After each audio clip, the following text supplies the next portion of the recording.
దేవునికి మహిమ కలుగును గాక. మరి ఆగస్టు మాసం చివరి ఆదివారం. సో ఈ విధంగా ఈ మాసంను గడపడానికి దేవుడు కృప దయచేసినాడు. ఇప్పటి వరకు మనల్ని సజీవ లెక్కలో ఉంచినారు. దాన్ని బట్టి కూడా దేవునికి స్తుతులు స్తోత్రాలు చెల్లిస్తూ ఉన్నాను. మీ అందరి పక్షాన కూడా మంచిది. ఏదైనా కూడా మరి వన్ సైడ్ లవ్ కాకుండా ఎప్పుడు చెప్తూ ఉంటాను నేను, బోత్ సైడ్ లవ్ అనేది కొంచెం ఫ్రూట్ఫుల్గా ఉంటుంది. ఇరుపక్షాలుగా నేను ప్రేమిస్తున్నాను, అవతల కూడా నన్ను ప్రేమించటం అనేది జరిగింది. లోకరీతిగా కూడా ఇచ్చిపుచ్చుకోవటం అనేది జరుగుతూ ఉంటే మంచిది. ఎప్పుడు తీసుకుంటూ ఉంటే అలసైపోతాం, ఎప్పుడు ఇస్తూ ఉంటే కొంచెం భారం అనిపించడం కూడా జరగవచ్చు. కాబట్టి ఇస్తూ ఉండి తీసుకుంటూ ఉంటే కొంచెం సమతూకం జరుగుతూ ఉంటుందేమో. మర్యాద విషయంలో అంటూ ఉంటారు, గివ్ అండ్ టేక్ రెస్పెక్ట్ అంటూ ఉంటారు. మర్యాద అంటే ఇచ్చిపుచ్చుకోవాలయా, నువ్వు ఇవ్వాలి, మీరు మళ్ళీ పుచ్చుకోవాలి అనేటువంటి. ఇంకా ఎక్కడైనా కూడా ఇరుగు పొరుగు విషయాల్లో కూడా మనం చూస్తూ ఉంటాం. ఏదైనా మనం చేస్తే వాళ్ళు ఏదైనా చేసినప్పుడు మనకి ఇస్తే ఇచ్చిపుచ్చుకోవటం వల్ల రిలేషన్షిప్స్ కొంచెం బలపడుతూ ఉంటాయి, ప్రేమలు పెరుగుతూ ఉంటాయి, అనుబంధాలు గట్టిపడుతూ ఉంటాయి అనేసి. అయితే దేవుని విషయంలోనూ మానవుని విషయంలోనూ కూడా ఇదే పద్ధతి, ఎక్కడ కూడా ప్రాసెస్లో తేడా లేదు. అయితే ఈ ఇచ్చిపుచ్చుకోవడంలో దేవుడు మనల్ని ఏ విధంగా ఏర్పాటు చేసుకున్నాడు, ఏ మిస్టేక్ బాగుంటుంది అనేటువంటి అంశాల్లోకి వెళ్ళేటప్పుడు సహజంగానే మానవులుగా మనమేమనుకుంటామంటే ఏమి ఇవ్వగలం, ఏమి ఇవ్వగలము నీ ప్రేమకై అని అనుకుంటా ఉంటాం. కానీ దేవుని విషయాల్లో మనం గమనించాలి, ఆ యొక్క ఆలోచన విషయంలో మనం ముందుకు వెళ్ళాలి అంటే ఎలా అసలు సృష్టిలో దేవుడు మనల్ని ఒక భాగంగా చేసేటప్పుడు ఏం చేశాడు అనేది కొంచెం జ్ఞాపకం చేసుకుంటే మనం ఏమి ఇవ్వగలము అనేది ఒక క్లారిఫికేషన్ వచ్చేస్తుంది. కాబట్టి మనం గమనించుకుంటే యాక్చువల్గా మొట్టమొదటి ప్రాజెక్టులో మనం చూసినట్లయితే మొట్టమొదటి మాటల్లో మొదటి అధ్యాయము ఆదికాండంలోనే 26వ వచనంలో మనం చూస్తాం. ఏమంటాడంటే దేవుడు అక్కడ మన స్వరూపమందు మన పోలిక చొప్పున నరులను చేయుదము అంటూ ఉన్నాడు. ఇది మొట్టమొదటి పాయింట్. మన స్వరూపమందు మన స్వరూపము అంటే ఇమేజ్, పోలిక అంటే లైక్నెస్ అంటారు. అంటే ఇమేజ్ అంటే చిత్రం, ఒక పిక్, ఒక ఫోటో తీస్తే ఎట్లుంటుంది, సేమ్ అచ్చుగుద్దినట్టుగా నిన్ను ఎలా చూపించాలో అలా చూపిస్తుంది. అంటే ఒకవేళ ఫిజికల్ బాహ్య అపీరెన్స్, బాహ్య లుక్ అనేది చూపిస్తూ ఉంటుంది. పోలిక అంటే క్యారెక్టరైజేషన్ అనుకోవచ్చు మనం. అంటే ఆయన దయ, ఆయన కరుణ, ఆయన జాలి, ఆయన గుణాలు ఏమున్నాయో ఆ గుణాలు అంటే ఆయన రూపంలోనూ ఉండాలి. ఆయన ముక్కు మొహం కళ్ళు ఎలా ఉన్నాయో అలాగే మనం ఉండాలి. అట్లాగే గుణగణాల విషయంలో కూడా ఆయన కృప, ఆయన కృప నిత్యం ఉండును ఇలా చదివి, ఆయన దయాదాక్షిణ్య పూర్ణుడు, ఇవన్నీ కూడా మనం కీర్తనలో చదివాం కదా 145లో. అలాగా మనం కూడా అవి కలిగి ఉండాలి. ఇది మనకు పోలిక, ఇమేజ్ అనేది ఒకటి. సారూప్యత అంటే లైక్నెస్ అనేది ఒకటి మనం గమనించగలం. సారూప్యత అంటారు అంటే ఇంటర్నల్గా, అంటే ఈ గుణగణాలు, క్యారెక్టర్స్ కూడా అలాగే ఉండాలి. అంటే దేవుని పోలికగా, దేవుని గుణగణాలతో రూపంలోనూ లోపల గుణాలతోనూ కూడా మనం ఉండటము అనేది ఆయన ఉద్దేశమై ఉన్నది. అందుకని వాళ్ళు అక్కడ మనందరికీ తెలుసు, దేవుడు అక్కడ ఒక్కడుగా లేడు, ముగ్గురున్నారు, తండ్రి కుమార పరిశుద్ధాత్మ దేవుడు ఉన్నారు. అందుకే మన అనే మాట చూస్తూ ఉన్నాం. 2 సార్లు అక్కడే ఉంది. మన స్వరూపమందు మన పోలిక చొప్పున నరులను చేస్తాము అని అనుకున్నాడు. కాబట్టి ఎవరిమైనా కయ్యానికైనా వియ్యానికైనా సమవుజ్జి కావాలనుకుంటారు. మనం ఒకరితో స్నేహం చేయాలన్నా లేకపోతే ఒకరితో సంబంధం కలుపుకోవాలన్నా చూస్తాం కదా. అట్లాగా మనం గమనించినట్లయితే దేవుడు అంత ప్రీతిపాత్రంగా మనతో కనెక్షన్ పెట్టుకోవడానికి, మనతో సహవాసాన్ని ఏర్పాటు చేసుకోవడానికి తన పోలిక చొప్పున తన స్వరూపం అంటే తన లెవెల్కి అనొచ్చు. అంత కాదు కానీ, ఎందుకంటే వాక్యంలో కొంచెం తక్కువగానే ఉంటుంది. నేను అది కూడా మీకు వాక్యం కూడా చూపిస్తాను. అంటే ఆల్మోస్ట్ అంత ప్రియమైన వారిగా ఉండేటట్టుగా తనతో సమంగా ఆల్మోస్ట్ వెంట్రుక కొంచెం తక్కువ అంతే. అలాగా దేవుడు ఆలోచన చేసి తన స్వహస్తములతో చేసుకున్నాడు. ఇది ఎప్పుడు చెప్పుకుంటూ ఉంటాం కదా, మట్టిని తీసి చాలా శ్రమ అన్ని నోటి మాటతో చేశాడు. కానీ నరుని మాత్రం చాలా ఎక్కువగా ప్రేమతో, పొందికగా తన ముక్కు చూసుకుంటూ మనకు ముక్కు పెట్టాడు, తన చెవులు చూసుకుంటూ అలా అనిపిస్తుంది అన్నమాట. తను అలాగా రూపం ఇచ్చినట్టుగా మనం చూస్తాం. తర్వాత జీవాయువుని ఉదగా నరుడు జీవాత్మాయను అనేది మనం చూస్తున్నాం. కాబట్టి ఇక్కడ మనం గమనించినట్లయితే తన స్వరూపమందు తన పోలిక చొప్పున నరులను చేయుదుము, ఇది మొదటి పాయింట్. ఇక్కడ మనల్ని అసలు పిక్చర్లోకి తీసుకొచ్చేటప్పటికి ఇది మన గురించినటువంటి దేవుని ఆలోచన. అయితే తన స్వరూపము తన పోలిక అంటేనే సహజంగా ఏంటి, ఆయన ఎవరు ఒక పాత కథ ఒకటి ఉంది కదా, కర్ణుడిని ఆ పోటీలకు కథలు చదువుకోలే చిన్నప్పుడు. పాఠాలు. ఏమన్నారు వాళ్ళు? రాజులకే ఇది పోటీ, నువ్వు రాజు కాదు, పోటీకి రావద్దు పో అన్నారు. వెంటనే అని దుర్యోధనుడు లేచి చక్కగా ఏదో రాజ్యం ఇచ్చి అక్కడికి అభిషేకం చేసేసి రాజుని చేసేసి అప్పుడు రాజు ఇప్పుడు రాజు అయినా పోటీలో కానీ. కాబట్టి దేనికైనా ఒక సమతుల్యత ఉంటుంది కదా. ఇప్పుడు దేవుడు తన పోలిక చొప్పున తన స్వరూప్యం అందు అన్నాడు కాబట్టి ఇప్పుడు నీవు ఏ లెవెల్లో ఉంటుంది నీ పరిస్థితి. ఆయనతో కలిసి తిన్నారు, ఆయనతో కలిసి తిరిగారు అనేది మనం చూస్తాం. ఏదైనా తోటలో ఇద్దరు చట్టాపట్టలు అంటే ఏంటి, వాళ్ళిద్దరి మధ్య ఒక లెవెల్ ఆఫ్ అండర్స్టాండింగ్ ఉంది, ఒక ప్రేమ ఉంది, ఒక బంధం ఉంది.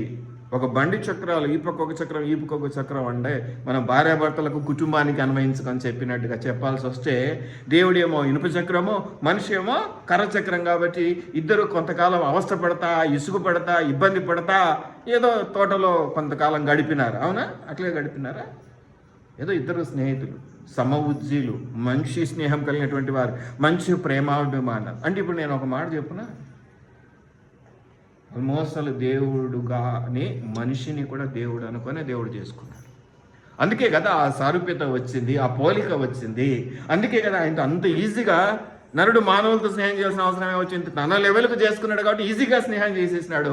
హ్యాపీగా ఆ ఏదైనా తోటలో ఇద్దరు కూడా చట్టాపట్టలు వేసుకొని స్నేహంగా తిరిగారు. అవునా? కాదంటారా? అసలు తన పోలిక తన స్వరూపం అంటే ఇదేనా అర్థం? ఆల్మోస్ట్ ఆ లెవెల్కి తీసుకొచ్చి చేసుకోవడమేనా? కానీ మనిషికి సరైనటువంటి అండర్స్టాండింగ్ లేదు. పిట్ట మెదడా పక్షి మెదడా?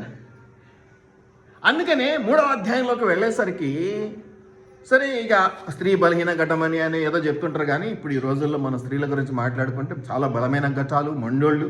అంత ఈజీ కాదు, ఏది ఒప్పుకోరు, ఏది చేయరు. ఏదో ఒప్పుకొని చేశారంటే ప్రాణం ఇచ్చేస్తారు. అది అందులో అనుమానం ఏం లేదు. అయితే మీరు 3వ అధ్యాయంలోకి వచ్చేసరికి సాధారణ సరే అవన్ డీల్ చేస్తూ ఉన్నాడు. ఏం డీల్ చేసినాడు? ఎట్లా మాటలు మొదలెట్టాడు? 3వ అధ్యాయంలో ఏమనుంది? 3వ వచనంలో అయితే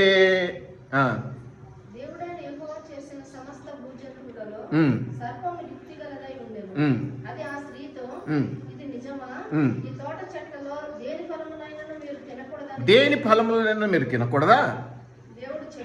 దేవుడు చెప్పినా అడిగారు. ఇంకా పుట్టి 3వ వచనం, అందుకు స్త్రీ మేము తినవచ్చును, అయితే దేవుడు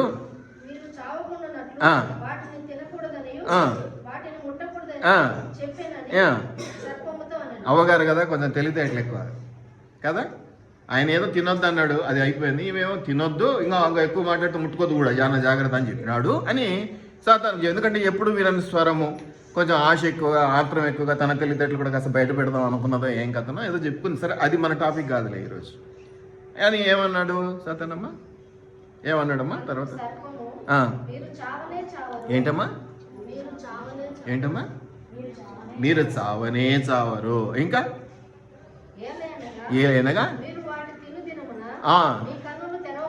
మీ కన్నులు తెరవబడుననియో మంచి చెడ్డలు ఎరిగిన వారై. అమ్మా అమ్మా అమ్మా ఎందుకమ్మా అట్లా? ఎందుకంటే మనము అని దేవుడు మొదలుపెట్టి మానవుని చేద్దామనేటప్పుడు తండ్రి కుమారుడు పరిశుద్ధాత్మ దేవుడు కూర్చొని మాట్లాడుకున్నట్టుగా మనం 26వ వచనంలో చూస్తున్నాం. అక్కడ మానవుడు లేడు, అప్పటికి ఇంకా రూపింపబడలేదు. కాబట్టి దేవుని ఏ ఉద్దేశం ఉన్నదో మానవునికి తెలియదు. అసలు ఏ లెవెల్కు తనను చేశాడో మానవునికి తెలియదు. అప్పటి వరకు ఏంటంటే ఏదో మంచివాడు దేవుడు అని కూడా అనుకోడు, ఏదో స్నేహితుడు అనుకొని ఇద్దరు చిట్టాపట్లేసుకొని తిరుగుతూ ఉంటారు. కానీ దేవుని ఉద్దేశం ఏమైంది? మన పోలిక చొప్పున మనస్వరూపం ముందు నరుని చేద్దాం అనుకున్నాడంటే ఆల్మోస్ట్ మనలాగా చేసుకుందాం అంటే దేవునిగానే చేద్దాం అనే టైపులో వచ్చేసాడు దేవుడు. ఈ విషయం నరునికి తెలియదు కాబట్టి దాన్ని చక్కగా వాడుకుంది సాతాను. ఏమని చెప్తుంది? ఆల్రెడీ నాయనా మీరు దేవునంతటి వారురా బాబు, కాకపోతే ఆ గర్వం రాకుండా కొంచెం తక్కువ చేసాడు దేవుడు, కాబట్టి మీరు దేవతల వలె ఉన్నటువంటి వారే అనేది వాడికి తెలియదు నరునికి. ఎందుకంటే వాడు లేడు ఆ సమయంలో. దేవుని ఉద్దేశం అదే. అందుకే దేవుడు నరుని సృష్టించుకున్నాడు. ఇదైతే సత్యం. మనకు ఆ మాట అక్కడ తెలిసిపోతా ఉంది. కానీ తను వినలేదు కాబట్టి, తను ఆ సందర్భంలో లేడు కాబట్టి, తనకు ఆ విషయం తెలియదు తెలియదు కాబట్టి వెంటనే వలలో పడిపోయేది. ఏమని? సాతాను ఏమన్నాడు? దేవతల వలె అగుదురు. అరే బాబు, నువ్వు ఆల్రెడీ దేవతవు, ఆల్రెడీ దేవుడవు, అలాగే దేవుడు చేసుకున్నాడు నిన్ను తన స్వహస్తంలో. ఇది నిజమా కాదా? మొదటి 26వ వచనం చదివినప్పుడు ఇది నిజమా కాదా? అటువంటప్పుడు మళ్ళీ సాతాను మభ్యపెట్టడానికో భ్రమ పెట్టడానికో బుట్లో వేసుకోవడానికి ఒక పదం వేసేసింది గాలి. ఎందుకు? ఇది సత్యం, ఆల్రెడీ దేవతలు, ఆల్రెడీ నీకు ఉన్నదే లేదని చెప్పి నిన్ను భ్రమ పెడుతుంది సాతాను. ఆల్రెడీ నీకు ఉన్నదే ఇది లేదు, నీకు జ్ఞానం ఎంతో ఉంది, నీ దగ్గర ఎంతో ప్రేమ ఉంది, నీకు ఎంతో ధనం ఉన్నది, నీ దగ్గర ఎంతో స్వస్థత ఉన్నది. ఆయన చిన్న దగ్గు పెట్టి అబ్బా ఏమో సార్ మొత్తం ఆరోగ్యం పాడైపోయింది సార్ అనిపిస్తుంది నీ నోట. సాతాను యొక్క క్విక్ ఏంటంటే నీ దగ్గర ఎంతో ధనం ఉన్నది, కానీ నువ్వేమనుకో ఎప్పుడు అప్పుల పాలండి, ఎప్పుడు నష్టమండి, ఏది మొదలు పెట్టినా కావట్లేదండి ఒక్కడు. నీ దగ్గర ఉన్నదే దేవుడు అందుకని నిన్ను ఏర్పాటు చేసుకున్నాడు. ఇది సత్యం, నేను వాక్యంలో చూపిస్తాను. ఒట్టిగా ఏదో నిన్ను ఆ స్థానంలో కూర్చోబెట్టి నాకు సమానుడవు, నాతో పాటు ఫ్రెండ్షిప్ చేయొచ్చు, నాతో పాటు షికారుకి వెళ్ళొచ్చు, నాతో పాటు ముచ్చట్లు పెట్టుకోవచ్చు, అందుకని నిన్ను ఏర్పాటు చేసుకున్నానని ఒక టైంపాస్ బొమ్మలాగా దేవుడు మనల్ని చేసుకోలేదు. ఆయన లెవెల్కి తగినటువంటి వారగా, అంటే నేనైతే ఒకటే మాట సూటిగా, ఆయనతో పాటు దేవుడుగానే మనల్ని చేసి పడేసినాడు. అయితే ఇది మనకు తెలియదు, ఎందుకంటే కూర్చొని మాట్లాడుకుంది వాళ్ళు ముగ్గురే, అప్పటికి నరుడు ఇంకా సృష్టించబడలేదు.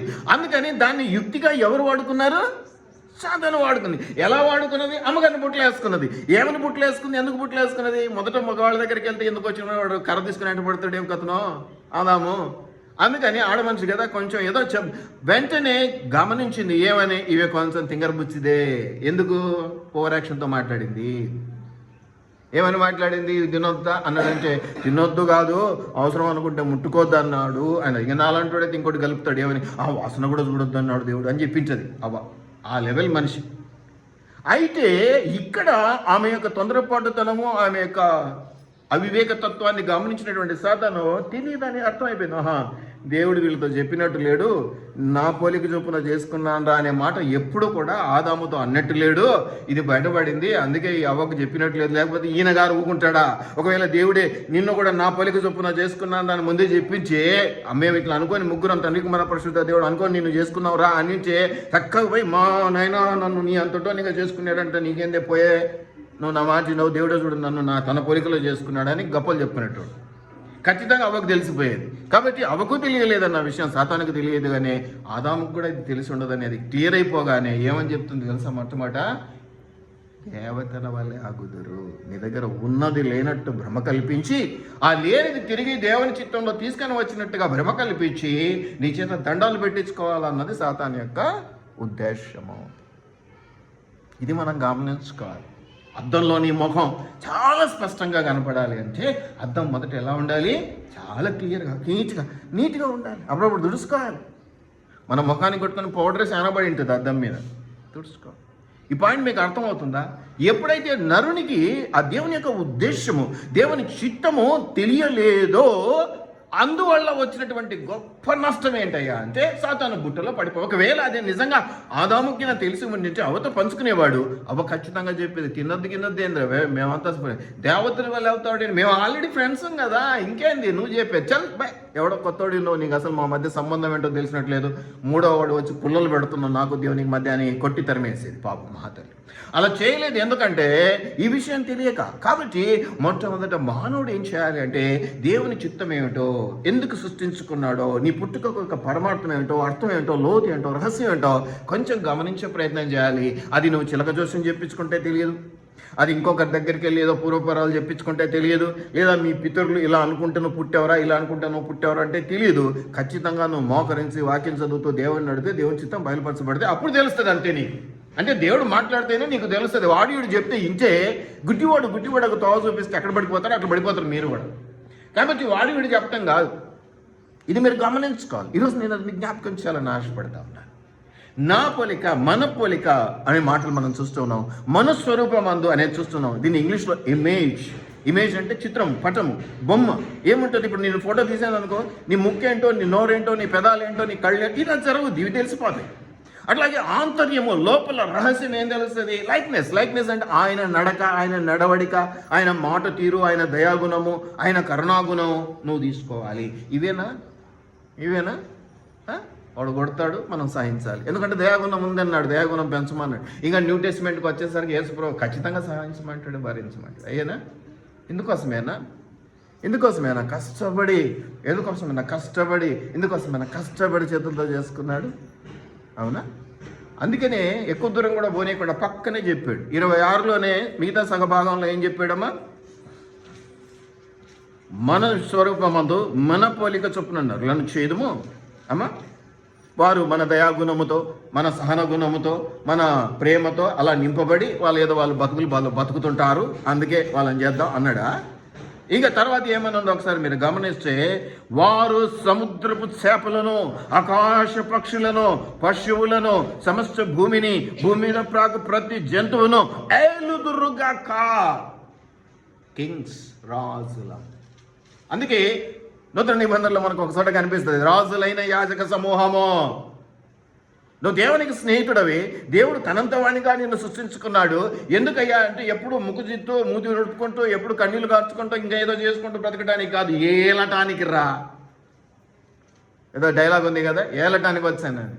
ఏలటానికి రా బాబు.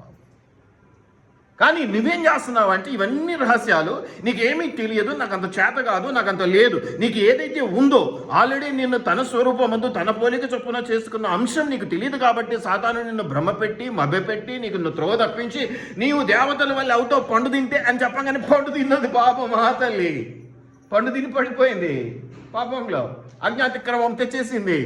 అయితే ఏదేమైనప్పటికీ కూడా రహస్యం తెలిసిన తర్వాత ఆ ఉత్సాహం వేరు, అది వేరు. కానీ గ్యాప్ చాలా పెరిగిపోయింది. అప్పటికే చాలా గ్యాప్ వచ్చేసింది.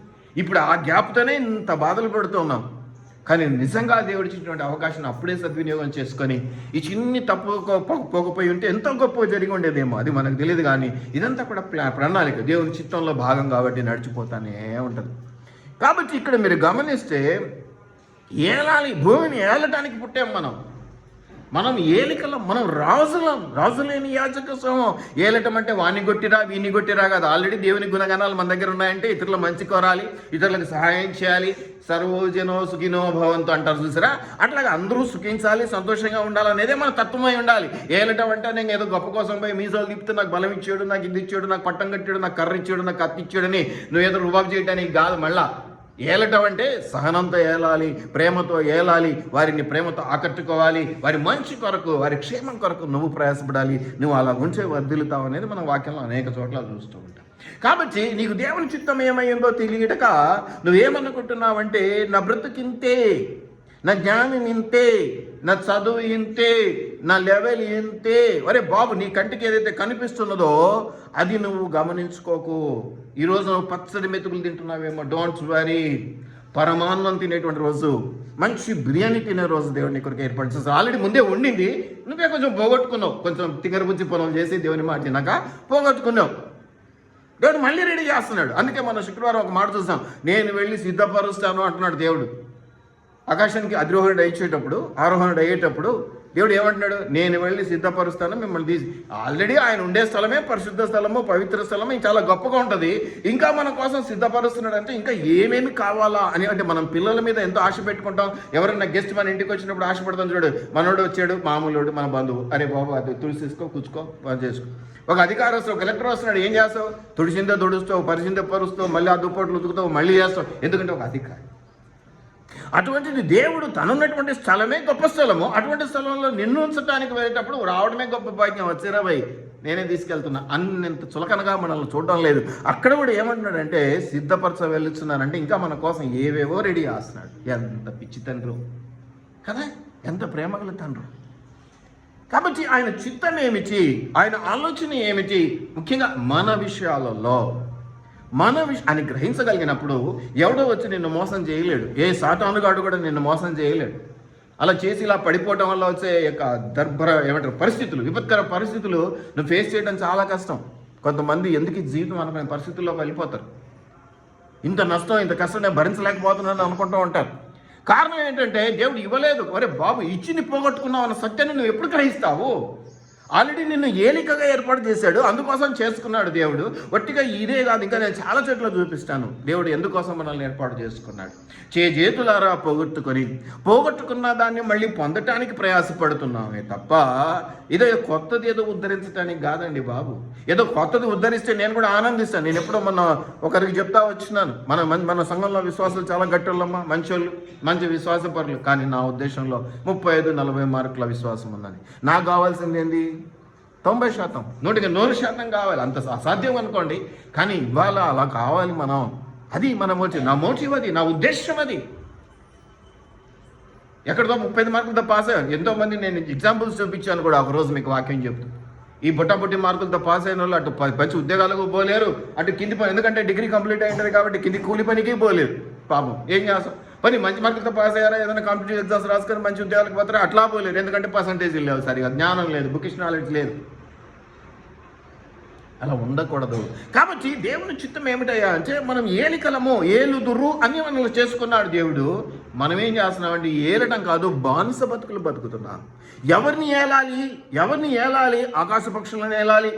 ఇంకా ఏమంటున్నాడమ్మా? సముద్రపు చేపలను ఏలాలి. అంతేకాదు సమస్త భూమిని, భూమి మీద ప్రాకు జంతువులను ఏలాలంటే వాటికి సాగిల పడుతూ ఉన్నాం, వాటికి బ్రతిమాలుకుంటూ ఉన్నాం. ఇంకా మీకు అర్థమైంది, వాటికి మొరపెట్టుకుంటాం. ప్రకృతిని ఏలటానికి. కానీ ఇప్పుడు ప్రకృతి మన చేదాడిపోయి భీమోత్సవం సృష్టిస్తూ ఉన్నది కదా. ఆ వరదలు, వాంకాలు చూస్తే హద్దు మీరినటువంటి విపత్కర పరిస్థితులు వచ్చేస్తూ ఉన్నాయి. దయచేసి మీరు జ్ఞాపకం పెట్టుకునండి, దేవుని చిత్తంలో నన్ను దేవుడు ఏర్పాటు చేసుకున్నది ఏదో భిక్ష వేసినట్టు వేస్తూ ఉంటే అది సంపాదించుకో, అబ్బా ఎంత పెద్ద దీవెనని సాక్ష్యాలు చెప్పుకుంటూ బతకటానికి కాదు, ఏలటానికి. నువ్వు అడుగుపెట్టు స్థలమల్లా నీకు ఇస్తానంటాడు. అవునా? నువ్వు అడుగుపెట్టు చోటల్లా నీది అవుతుంది అన్నాడు. ఏంది ఊరికేనా మరి?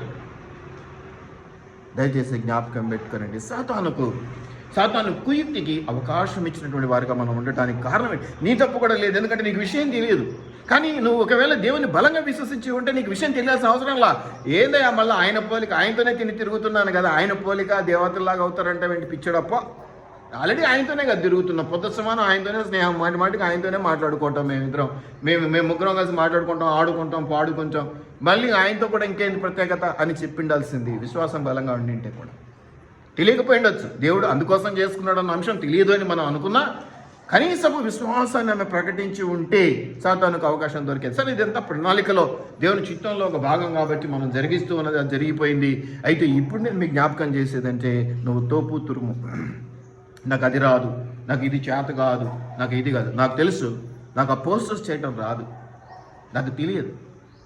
నేను నీళ్ళని బతిమాలుకుంటా, బంధువుల పిల్లలకు వాళ్ళకి ఫోన్ చేసి. మీరు గమనిస్తే నేను సండే మనకు ఒక పోస్టర్ పెడుతున్నాను, అది కూడా ఇట్లా చూపించడానికి ప్రయత్నం చేస్తున్నాను, కానీ కుదరటంలా. అది నేనే చేసుకుంటాను. మీకు అందరికి ముందు రోజే పెట్టేస్తున్నా, ఎందుకంటే దాన్ని మొదటి రోజు నాకు చేసుకున్నప్పుడు 3 గంటలు పట్టింది, నాకు ఇప్పుడు గంటన్నరకు వచ్చేస్తుంది. బహుశా నేను ఇంకా బాగా ప్రాక్టీస్ చేస్తే ఒక హాఫ్ అన్ అవర్లో చేయగలుగుతాను. నేను ఏదో క్రియేటివిటీ, ఏదో ఉద్దేశం. అసాధ్యమైనది ఏదీ లేదు. మనుషులకు అసాధ్యం కానిది దేవునికి సాధ్యమే. అట్లాంటి దేవుడు నీకు తోడున్నాడు, ఇట్లాంటి దేవుడు నిన్ను ప్రేమించాడు, తన స్వహస్తములతో చేసుకున్నాడు. మళ్ళీ వంకర పెట్టేసి నాకు ఆ రోగం ఉంది, నాకు ఈ రోగం ఉంది కూడా లేదని చెప్పురా అంటావు అంటే లేనిది ఉన్నట్టు చెప్పుకుంటావు. ఎందుకు ఈ సాధారణ బుద్ధులన్నీ? దేవుడు ఎంత గొప్పగా చెప్పాడంటే, ఉందా అసలు లేదని చెప్పు, అలా బలుకుతే పోతుంది అంటాడు దేవుడు. పోయిందని స్తుతించమంటాడు ఇంక ఏకంగా కదా. అమ్మ లేదమ్మా క్యాన్సర్ ఉంది అంటాడు ఒకడు. ఉంది అన్న తర్వాత ఏముంది? దేవుని కంటే ముందు తదాస్ అనేటోడు ఇంకొకడు ఉన్నాడు కదా, ఎవడు? అంటాడు తెచ్చిపెట్టేస్తాడు. కడుపు నొప్పి ఉంది, తలనొప్పి ఉంది, జలుబు ఉంది, డెంగ్యూ ఫీవర్ ఉంది. ఉంది అనుకుంటే ఎక్కడి నుంచి పోతే ఉంది అంటే ఉంది అన్నట్టే లెక్క. దయచేసి జ్ఞాపకం పెట్టుకోండి ప్రియమైనటువంటి బిడ్డలారా, ఇదంతా కూడా కుళ్ళు, కుతంత్రం, ద్వేషం, అసూయతో చేసేటువంటి పనులు. ఎవరు? దేవుడు చేయడు, ఎందుకంటే ఆల్రెడీ నేను తన లెవెల్కి చేసుకున్నాడు. ఆయన ఎందుకు చేస్తాడు ఇవన్నీ కూడా? ఏం పని ఆయనకి వేరే పని పట్టలేదా? సాతాను గాడు నీకు దేవునికి మధ్య పొరపచ్చలు రావడానికి, నీకు నాకు మధ్య మంట పెట్టడానికి ఎన్నో కుయుక్తులు పడినటువంటి వారి లోకంలో ఉన్నట్టే సాతాను కూడా అదే పని. అయినా మంచోడండి బాబు, చాలా మంచోడు. అవునా? అవునా అవునా అవునా మంచోడు కాదు. ఒక్కసారి మీరు యెహెజ్కేలు 28:15 చూడండి. యెహెజ్కేలు 28:15. పడిపోయాడు కాబట్టి ఇలా అంటున్నాడు, కానీ పడిపోకముందు మన పరిస్థితి ఏందో ఒక్కసారి చూడండి. యెహెజ్కేలు 28:15.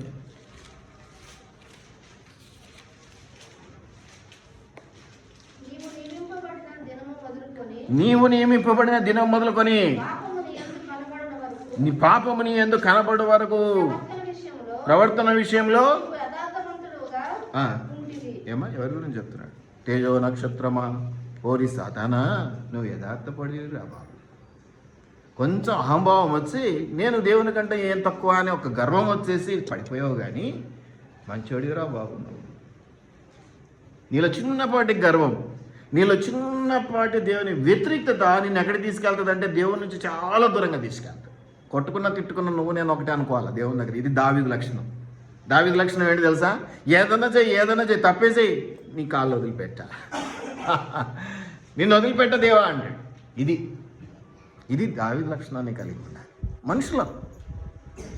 కానీ సాతాను అలా కాదు. దూరమై ఎక్కడి దాకా తీసుకెళ్ళాడంటే ఇప్పుడు ఇద్దరి మధ్య వాడు రావాల్సిన పరిస్థితి, ఏది అర్మగద్యం యుద్ధం రావాల్సినటువంటి పరిస్థితి తీసుకొచ్చి పెట్టి. కాబట్టి దేవుని చిత్తం ఇది. నిన్ను అప్పుల బాధల్లో ఉంచడానికి దేవుడు నిన్ను సృష్టించలేదు. నిన్ను అనారోగ్య సమస్యలతో కొట్టుమిట్టాడేలా ఊపిరి సల్పని కష్టంలో నువ్వు కురుగుపోతూ ఉంటే సంతోషించడానికి దేవుడు నిన్ను సృష్టించుకోలేదు. ఎందుకు సృష్టించుకున్నాడంటే నిన్ను ఒక ఏలికగా ఏలటానికి. అదొకటేనానండి? అదొకటేనా? ఇంకేమన్నా ఉందా? కీర్తనలు 8:5. కీర్తనలు 8:5. కీర్తనలు 8:5. కీర్తనలు 8:5 ఒకసారి చూడండమ్మా. ఏమని చెప్తున్నాడమ్మా? ఇది దావీదు చెప్తున్నాడంటే ఎంత గమనించి ఉంటాడు. దేవునికి చాలా హృదయానుసారుడైన సర్టిఫికేట్ తీసుకున్నాడు చెప్తున్నాడు ఈ మాట. ఏదో నువ్వు నేను చెప్పటం కాదు. దేవుడట మనిషినట కొంచెము తక్కువ అనిగా చేశాడట. అంటే ఆల్మోస్ట్ ఆల్ దేవుళ్ళుగా చేసేసాడు కదా. మంచి వాళ్ళు అంటే దేవుడితో సమానం అండి, మంచి ఇది అని కొంతమంది మనం అంటుంటాం కదా, మంచి పనులు ఏమైనా చేసి దేవుడిలాగా వచ్చారండి, నాకు కరెక్ట్గా ఆపద సమయంలో దేవుడిలాగా సాయం చేశారండి అని. నిజంగా దేవుడు సృష్టించింది అందుకు అలాగే ఉండటానికి, అలాగే ఉంచాడు కూడా. పోగొట్టుకుంది ఎవడయ్యా అంటే మానవుడు. తన యొక్క బుద్ధి చాపల్యము చేతను, తన బలహీనత చేతను, తన గర్వము చేతను దేవునికి దూరమయ్యే, దేవుని సన్నిధికి రాక, దేవుని గురించిన విషయాల్లో దేవుని యొక్క పనికి తగినట్టుగా ప్రవర్తింపక ఆ స్టేజీని పోగొట్టుకుని. అంతే కదా. కానీ మనుషుల విషయంలో దేవుడు ఎప్పుడు అట్లా చేయలేదండి. సౌలు విషయంలో అనుకున్నాడు. సౌలును రాజుగా చేసిన తర్వాత ఇదంతా అయినాక సౌలును రాజుగా చేసినందుకు దేవుడు పశ్చాత్తాపపడెను, బాధపడ్డాడు అని ఉంది. కానీ నరుల విషయంలో ఇంతగా దిగజారిపోయి ఆయన ఆశ పెడుతున్నా, దుఃఖ పెడుతున్నా, ఇదిగో ఈ యొక్క నూతన నిబంధనలో యేసు ప్రభుల వారి లోకానికి ఇవన్నీ కూడా ప్రణాళికలో భాగంగా చేసుకుంటూ వస్తున్నాడు తప్ప నిన్ను పోగొట్టుకోవడానికి కాదు. నిన్ను కావాలనుకొని ఇంకా దగ్గర ఎందుకో భరిస్తాం. ఇష్టం ఎక్కువైతే భరిస్తాం, ఇష్టం లేదనుకో నేను కొట్టి పంపించేస్తాం నందినికి నాకు పడకపోతే. ఇష్టం అంటే నంది నువ్వు ఊకోబ్బా, ఎందుకంటే చేస్తావు బా, ప్లీజ్ అబ్బా బతిమాలుకుంటా. ఎందుకు? దేవుని ప్రేమ అనేది అక్కడ పనిచేస్తూ ఉంటుంది. దేవుడు తనను ఆ విధంగా మన విషయంలో ఉంచుకున్నాడు. దాంట్లో ఏ మార్పు తీసుకురాలేదు. ఇంత విసిగిస్తున్నా, ఇంత ఆయాస పెడుతున్నా, ఇంత బాధ పెడుతున్నా, ఇన్ని రకాలుగా ఈ పరిస్థితిని మనము ఖండ ఏమంటారు పిచ్చ చేసేసినా కూడా దేవుడు ఎప్పుడు కూడా దాని గురించినటువంటి వేదన దుఃఖం కంటే కూడా నీ గురించినటువంటి దుఃఖము వేదన ఎక్కువగా కలిగి ఉన్నాడు. అయ్యో ఇటైపోతే ఏంటిరా, నేను ఎట్లా చేసుకుంటారా, ఎట్టగంటిరా, నా కడుపులో పుట్టినోడివిరా, నువ్వు రాజు కొడుకురా, దేవుని బిడ్డవు, దేవునివిరా, నువ్వు ఇట్టయిపోతేవేందిరా, సాతాను కీర్తిలో పడి కుతంత్రంలో పడి బాధపడతా అన్నాడు. అర్థమవుతుందా మీకు నా పాయింట్? ఈరోజు దయచేసి జ్ఞాపకం పెట్టుకోనండి. రోగాలు ఎక్కువైపోతున్నాయి, ఆయాసం ఎక్కువైపోతుంది, నష్టాలు ఎస్ అవనివ్వండి. ఏది నీ వెంట్రుక కదిలించలేదు. ఒక వెంట్రుక రాలాలన్నా దేవుని అనుమతి కావాలి. అన్ని వెంట్రుకలు నీవు లెక్కించుకోలేవు, కానీ దేవుడు ఆల్రెడీ లెక్కపెట్టి ఉంచాడని వాక్యంలో ఉంది. Don't worry. కాబట్టి నీవు ఎట్లాంటి వాడు అంటే నువ్వు రాజు అనగానే ఇటు బయటికి పోగానే ఇటు కాలర్ ఎగరేసుకుంటా, వాడు కనిపిస్తే కొట్లాడుకుంటా, విని అట్లా చేయకండి. మళ్ళా అది కాదు దేవుడు చెప్పిన రాజరికం. రాజ్యం అంటే ఏలటం, 10 మందికి మేలు చేయడం, మంచి చేయడం, సాత్వికతతో ఉండడం, సమాధానంతో ఉండడం, క్షేమం కొరకు ప్రయాణం చేయడం, ప్రయాసపడడం. వారి గురించి ఇప్పుడు మనం 2-3 అంశాలు అనుకున్నాం. వీటి గురించి కొంచెం గలంగా చేయండి అమ్మా, గట్టిగా చేయండి అమ్మా అని మిమ్మల్ని రిక్వెస్ట్ చేసుకుని. ఎందుకు? మీరు దేవుని బిడ్డలుగా మీరు చేస్తే ప్రార్థన దేవుడు వింటాడేమో అని. కాబట్టి వీటినన్నింటినీ మనం జ్ఞాపకం చేసుకోవాలి. ఏమంటాడమ్మా? నీవు కలగజేసిన, చెప్పండి అమ్మా, తక్కువనిగా చేశాడంటేనే నీకు కడుపు మండిపోతుంది. ఇక చేసేటోడు చేయక మళ్ళీ తక్కువనిగా చేసాడు. కానీ మళ్ళీ దానికి పక్కన లింకు పెట్టాడు. ఎందుకంటే మనుషుల బుద్ధి దేవునికి తెలుసు కదా. నువ్వు అలా బాధపడతావని వెంటనే పక్కన ఏం పెట్టాడు అమ్మా? అంటే రాజులకే నా కిరీటము, దేవుళ్ళకే నా కిరీటాలు. మరి నీ కిరీటం పెడుతున్నాడంటే నువ్వు ఏ లెవెల్లో మనిషిరా బాబు? ఎందుకు నిన్ను తక్కువ అంచనా వేసుకుంటావు? ఎందుకు నువ్వు ఇది లేదు, అది లేదు, ఇది కాదు, అది కాదని ఎప్పుడు ఆయాసపు మాటలు మాట్లాడుతూ ఉంటావు? అసలు ఆ మాటలు, ఆ ప్రార్థనలు వదిలిపెట్టండి. అసలు ఆ ప్రార్థనలు కూడా వదిలిపెట్టండి. ఎప్పుడు జలుబు వచ్చింది తీసేయి ప్రభా, దగ్గు వచ్చింది తీసేయి ప్రభా, కడుపు నొప్పి వచ్చింది తీసేయి ప్రభా, ఉండనివ్వండి. ఏమవుతుంది? మరణం మనకు అప్పగించడు. ఇది జ్ఞాపకం పెట్టుకోనండి. అప్పుడప్పుడు ఆ విధంగా వస్తే శరీరం యాక్టివేట్ అవుతుంది. శరీరంలో కొన్ని కదలికలు వస్తాయి, కొంత మంచి ఇది జరగద్దు. ఏదైనా పోరాటం పెరుగుతుంది, వైట్ సెల్స్ యొక్క పోరాటం పెరుగుతుంది, వాటి బలం పెరుగుతుంది. ఇవన్నీ సైన్స్ కదా, చెప్పేది ఏమన్నది. అనగానే టాబ్లెట్ వేసుకో. ఇప్పుడు మళ్ళీ డోలోలో క్రోసిన్లు ఎక్కువైపోయింది. చిన్న చిన్నవి సరిపోవటంలా 650 mg 600 mg ఏదో ఉంటుంది ఆ డోలో, అది పట్టుకున్నారు. వదిలిపెట్టట్లా, జిడ్డులాగా పట్టుకున్నారు దాన్ని. వదిలిపెట్టేసాయి. మొత్తమ్మ స్కానింగ్ అని ఎందుకు చెప్తానంటే నాకు ఇవన్నీ నమ్మకం ఎక్కువ. ఒక మహారాణిగా నేను సృష్టించినటువంటి దేవుడు ఒక తలనొప్పికో కడుపు నొప్పికో నిన్ను అప్పగించి నువ్వు బాధపడుతుంటే చూసా కూర్చుంటాడు ఆ దేవుడు. ఎందుకు ఆ నమ్మకం మీకు కలగట్లా? ఎందుకు అది మీరు? ఎందుకంటే మనకి లేదు. ఎందుకంటే నేను అంత విశ్వాసంలో లేను, నేనంత పరిశుద్ధంగా లేను, నేనంత పవిత్రంగా లేను, నేను దేవుని బిడ్డ అని చెప్పుకోవడానికి యోగ్యతలో ఉన్నటువంటి వాడిని కానీ నీకు నువ్వే డిగ్రేడ్ చేసుకుంటున్నావు, తగ్గించుకుంటున్నావు, నష్టపోతున్నావు. ఎవ్వడమైనా నేను ఎంత చెడ్డోనైనా నేను దేవుని బిడ్డను, దట్స్ ఆల్, అంతే. It's rule. పెట్టేశాడు దేవుడు అది మనకి. మంచి చెడ్డల విచక్షణ దేవుడు చూసుకుంటాడు, మనుషులు కాదు నిర్ణయించాల్సింది. దయచేసి వీటిని జ్ఞాపకం పెట్టుకోండి. ఎప్పుడో సిచ్యువేషన్ డిమాండ్స్, పరిస్థితులు అలాగా చేస్తేనే ఒప్పుకుంటాను అంటే కుదరదు. సిచ్యువేషన్స్ అంటే కొన్నిసార్లు పరిస్థితులు తప్పనిగా చేస్తాయి. అప్పుడు ఏమంటావు? సరే పోనీ ఎస్ అంటావు. ఎందుకంటే అక్కడ ఎస్ అని రాకపోతే నీకు తప్పదు అనమాట, గతి లేదు. అట్లా కాదు, దానికోసం కాదు దేవుడు నిన్ను నన్ను చేసుకున్నది. ఇది నువ్వు గమనించుకోవాలి, ఇది నువ్వు గమనించుకోవాలి. ఎప్పుడైతే నువ్వు అలాగ ఆలోచన చేస్తావో దేవుడు నీకు పెట్టేది ప్రతిదీ కూడా పరీక్ష అనుకోవడానికి లేదు. ఇది న్యాచురల్, ఇది జరిగిపోవాలి, ఇది జరిగిపోవాలి, ఇది జరిగిపోవాలి. ఎంతగా శ్రమలు గుండా వెళ్తే అంతగా స్ట్రెంగ్త్ అని బలపరచబడుతూ ఉంటావు నువ్వు అనేది నువ్వు జ్ఞాపకం పెట్టుకోవాలి. నీకు నీవుగా ఏదైనా చేసుకుంటే అది తప్పు. కానీ దేవుని పరంగా ఏది చేసినా దేవుడు ఆశీర్వాదకరంగా. ఒక గ్లాస్ మంచినీళ్ళు ఇచ్చినా ఊరికి ఇచ్చాను, మీకు అది దీవెనగా మార్చిస్తాను అన్నాడు దేవుడు. కాబట్టి డోంట్ వరీ. కాబట్టి వీటిని మీరు జ్ఞాపకం పెట్టుకోవాలి. ఈ మాట చాలా ఉన్నాయి. నీ చేతి పనులు, ఇంకా ఇక్కడ చూడండి, మహిమా ప్రభావంతో వానికి కిరీటము ధరింపజేసి ఉన్నావు, నీ చేతి పనుల మీద వానికి అధికారం. నువ్వు ఒక అధికారివి, నువ్వు బానిసవు కాదురా బాబు. ఎస్ బాస్ అనుకుంటూ తిరగడానికి కాదు, నువ్వు ఎస్ సార్ అని నువ్వు అనేకుల చేత అనిపించుకోవడానికి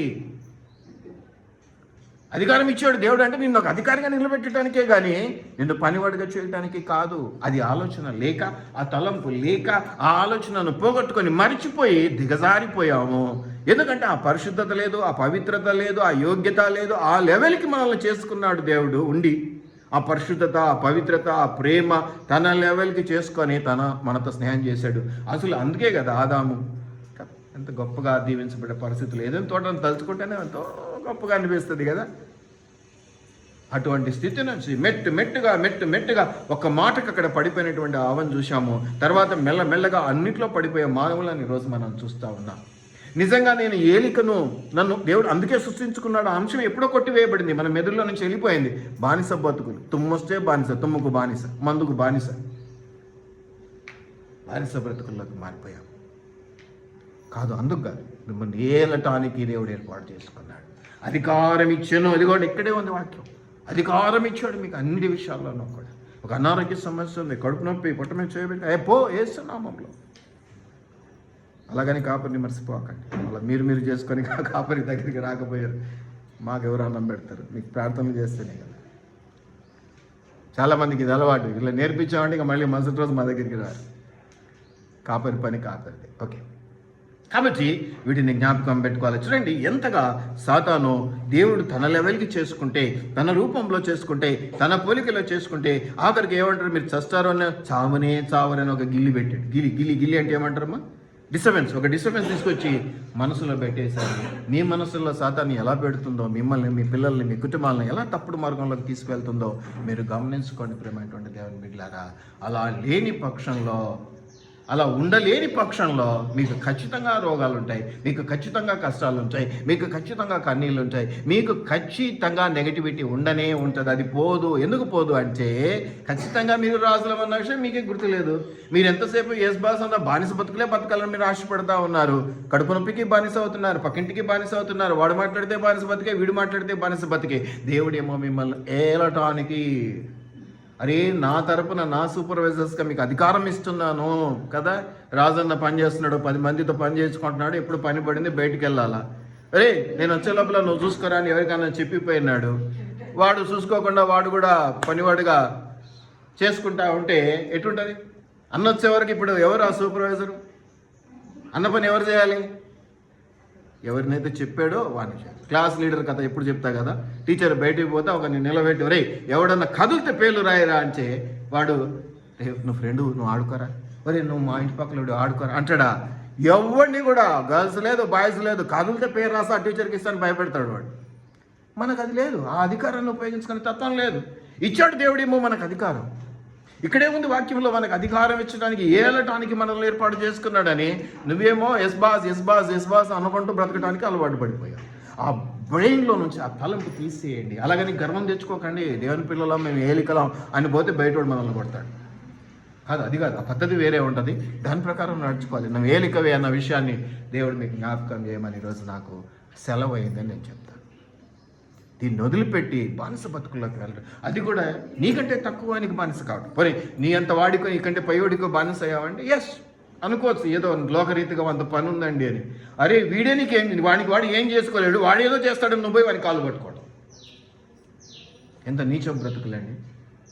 దయచేసి జ్ఞాపకం పెట్టుకోండి ప్రేమటువంటి దేవుని బిడ్డలారా. సో మీరు దేవతల ఉందరు అనే మాటల విషయంలో మనం జ్ఞాపకం చేసుకుంటున్నాం. చావురు అనే మాట మనం జ్ఞాపకం చేసుకుంటున్నాం. ఇక ఏదైనా కానివ్వండి, ఒక పోలిక అంటే నేను ఒక మాట చెప్తాను, ఒక చిన్న విషయాన్ని మీకు జ్ఞాపకం చేసి ముందుకెళ్తాను.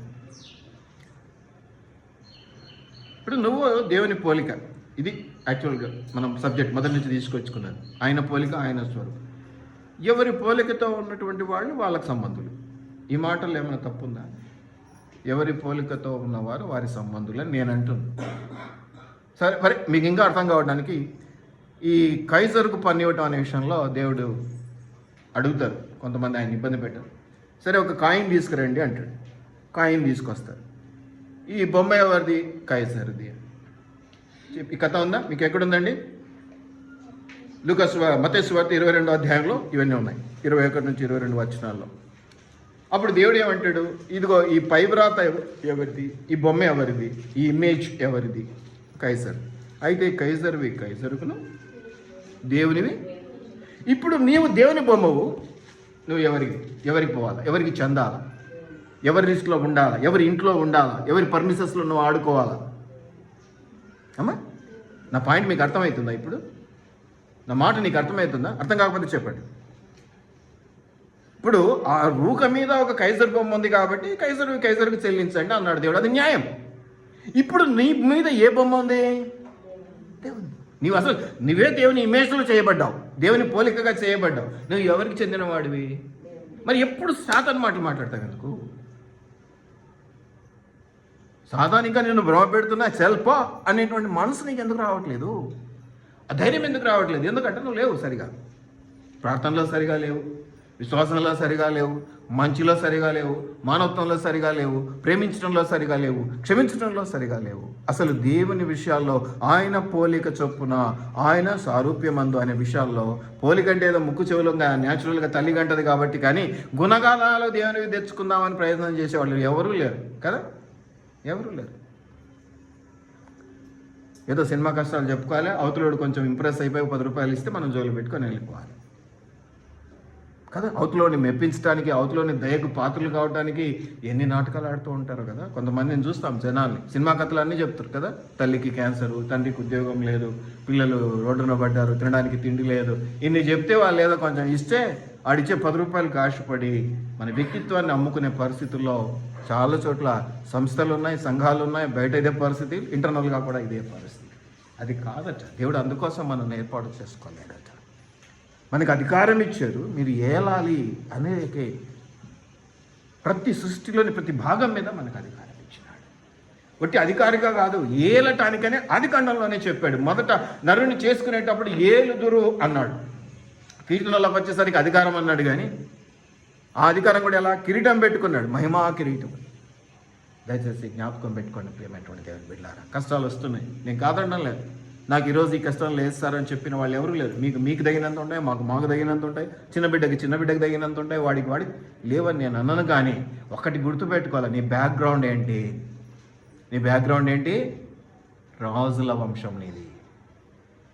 భిక్షమెత్తుకునేటువంటి వాళ్ళ వంశం కాదు, రాజుల వంశం. ఏమిటా వంశం? యేసయ్య వంశం. యేసయ్య వంశం ఎట్లుండాలి? కింద పడ్డా పై చేయి నాదే. ఒక అధికారికి సంబంధం ఎవరన్నా ఉంటేనే ఎంత లెవెల్ కొడతారో తెలుసా? కలెక్టర్ కంటే కూడా, కలెక్టర్ సాత్వికంగా మాట్లాడతాడు, కూర్చోమంటాడు, అన్నీ చేస్తాడు. కలెక్టర్ దగ్గర డోర్ కీపర్స్ లేదా అటెండర్స్ ఉంటారు, వాళ్ళ దగ్గర ఎప్పుడైనా పోయినారా మీరు? వాళ్ళ దగ్గరికి ఎప్పుడైనా వెళ్ళారా? సెక్రటరీకి కానీ ఎప్పుడైనా? అమ్మ దేవుడా, 10 మంది కలెక్టర్లకు ఉండే గర్వం వాళ్ళకు ఉంటుంది. అసలు వాళ్ళు మమ్మల్ని ఊనకపోతే లోపల పంపించమంటారు. చూడలేదా ఎప్పుడన్నా? వాళ్ళదే రాజ్యం, వాళ్ళదే ఇది అన్నట్టుగా, వాళ్ళ మాటే చెల్లుబాటు అవుద్ది అన్నట్టుగా బిహేవ్ చేస్తూ ఉంటారు. ఒక ఆఫ్టర్ ఆల్ ఒక అధికారి కింద పనిచేసేటాడు అలా ఉంచే, నిన్నే తన స్వరూపమందు తన పోలిక చొప్పున చేసుకునేటువంటి దేవుడు, అన్నిటి మీద నీకు అధికారం ఇచ్చినటువంటి దేవుడు, నువ్వు అది పోగొట్టుకుంటేనే బాధపడుతూ ఉంటాడు. అటువంటిది పోగొట్టుకోవడమే కాకుండా ఇంకా నువ్వు కింది దగ్గరికి వెళ్ళి సాతానుకు లోబడి, కుయుక్తులు కుతంత్రాలకు నువ్వే లోబడి అయ్యా అని దేవునికి మళ్ళీ మొరపెట్టుకుంటూ ఉంటే ఎంత ఆయాసపడతాడు, ఎంత దుఃఖపడతాడు, ఎంత బాధపడతాడు. దయచేసి జ్ఞాపకం పెట్టుకోండి ప్రేమైన దేవుని బిడ్డలారా.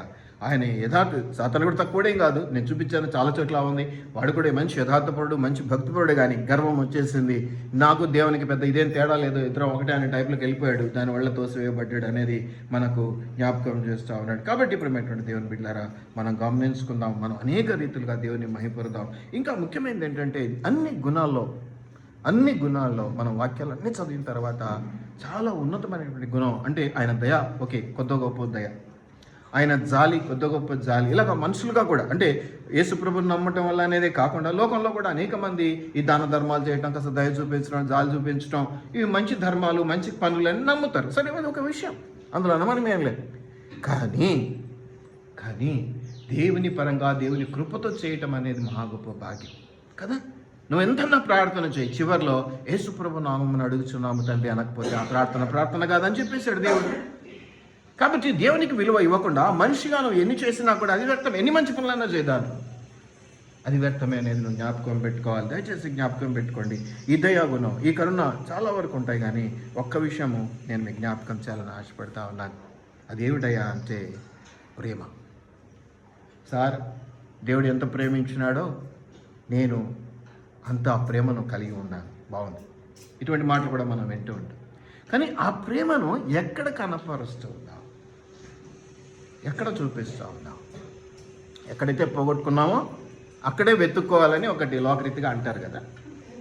ఇప్పుడు నేను చెప్తున్నాను, దేవుని ప్రేమను పోగొట్టుకున్నావు, నువ్వు ఆయనతో కలిసి సావాసాన్ని పోగొట్టుకున్నావు, ఆయనతో కలిసి చిట్టపట్టాలని వేసుకునే తిరిగి ఆ మంచి స్థితిని పోగొట్టుకున్నావు, ఆ స్థానాన్ని పోగొట్టుకున్నావు. ఇప్పుడు మళ్ళీ నువ్వు ఎక్కడో నేను ప్రేమను పంచుతున్నాను అంటే దేవుడు ఒప్పుకుంటాడా? అది తప్పని నేను అనటం లేదు. నేను ఈమెను ప్రేమిస్తున్నా, నేను వాడిని తప్పే కాదు. బట్ అసలు ఎవరిని ప్రేమించాలి? ఇప్పుడు మనం అందుకే మునుపటి కంటే అధిక స్తోత్రార్హుడు, ఆయన అధిక స్తోత్రములు పొందదగినటువంటి వాడు. ఆయన ఎంతో ప్రేమించాడు, తన స్వహస్తంతో నిన్ను చేసుకున్నాడు, ఆ ప్రేమను వ్యక్తీకరిస్తూ ఉన్నాడు. కొంతకాలం జరిగింది, సాతాను కుయుక్తి వల్ల ఆ ప్రేమకు దూరం అయిపోయావు.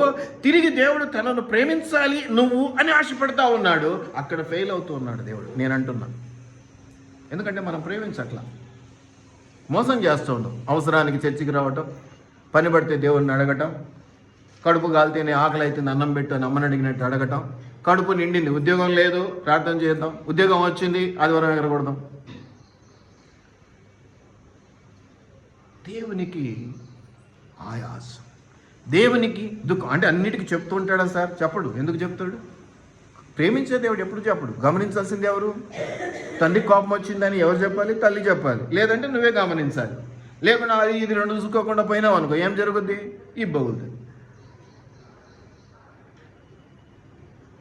గివ్ అండ్ టేక్ రెస్పెక్ట్ అనే మాట మొదట నేను ఉపయోగించింది దీనికి. నువ్వు మనుషులను ప్రేమిస్తున్నావు, నీకు కావాల్సిన వారిని ప్రేమిస్తున్నావు, నీకు ఇష్టమైన వారిని ప్రేమిస్తున్నావు. ఇక్కడ నేను ఇంకో మాట కూడా మీకు చెప్పుకోవాలండి. ప్రేమైనటువంటి దేవుని బిడ్డలారా, మనము ఆడపిల్లలకి బ్యాడ్ టచ్ గుడ్ టచ్ అని చూపిస్తున్నాము, చెప్తూ ఉన్నాం కదా.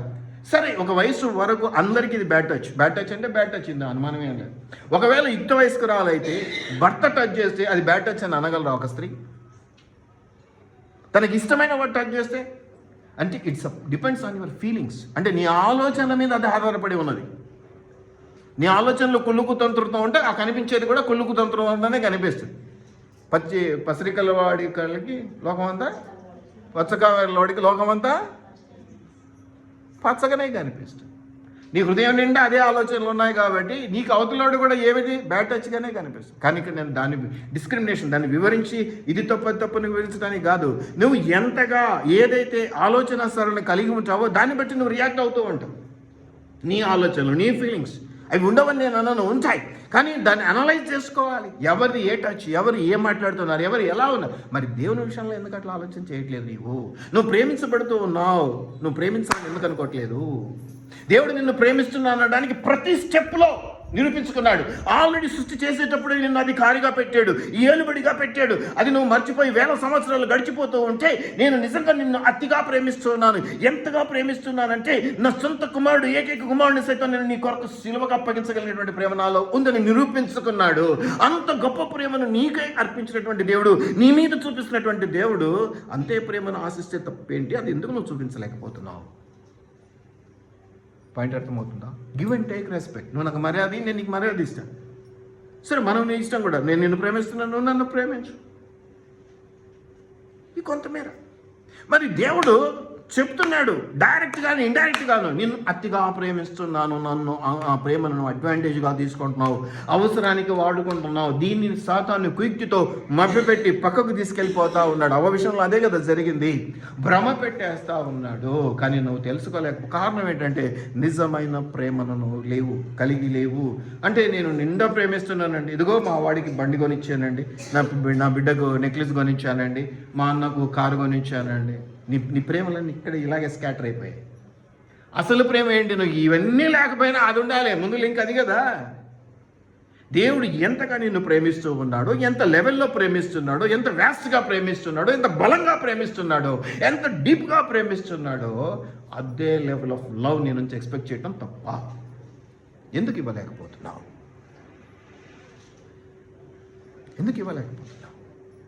నీకైనా నిర్ణయం తీసుకొని ఇది గుడ్ టచ్, ఇది బ్యాడ్ టచ్ అని డిసైడ్ అయిపోతే సరిపోద్దా? విచక్షణ అవసరం లేదా? అనాలిసిస్ అవసరం లేదా? దేవుడు నీ కొరకు ఎంతగా తప్పించిపోతూ ఉన్నాడో అంతగా పోరాటాన్ని చేస్తూనే ఉన్నాడు నీ కోసం, నా కోసం. నిన్ను చేసుకోవటం మరి అనకూడదు, కానీ ఏ టైంలో చేసుకున్నాడో దేవుని టైం మారిపోయింది. ఎందుకు చేసుకున్నాడో కానీ టైం మారిపోయింది ఆయనకి. బాబు, నీ ప్రేమ నువ్వు కదా ఆశించి, నీ ప్రేమ కోసం ప్రయాసపడి, నీకు ప్రేమ కోసం తప్పించిపోతూ అంతమంది దేవదూతులను వాళ్ళు స్తుతిస్తే సంతోషం కలగదట. నరుని నోట స్తుతులు వస్తే ఎగిరికి అంతేస్తాడట సంతోషంతో. ఏమా ఇంపార్టెన్స్? అంత ఇంపార్టెన్స్ ఇచ్చి ఇప్పుడు కొట్టుకుంటున్నాడు. ఎందుకంటే మన గురించి ఆయనకు తెలిసినా చేస్తున్నాడు. మనుషులు మనకు అర్థమైపోద్ది. 2-3 సార్లు వచ్చినాడంటే చర్చికి పని కోసమే వచ్చి ఉంటాడు. అది ఆ పని అయిపోతే మళ్ళీ బుల్లెట్ కూడా దొరకడని మనకు తెలుసు. దేవుడు ఏందో మరి పిచ్చోడు పాపం, దొరుకుతాడు లేని ఆశపడుతూనే ఉంటాడు. దయచేసి నేను ఒకటే మాట, giving love and receiving love. అస్సలు నా టైటిల్ ఈరోజు ఇదే. దేవుని నుంచి ప్రేమను ఆశిస్తూ ఉన్నావు, దేవుడు ప్రేమిస్తూ ఉన్నాడు. దానికి అనేక నిరూపణలు పాత నిబంధనలోనూ క్రొత్త నిబంధనలోనూ అనేక చోట్ల ప్రూవ్ చేశాడు.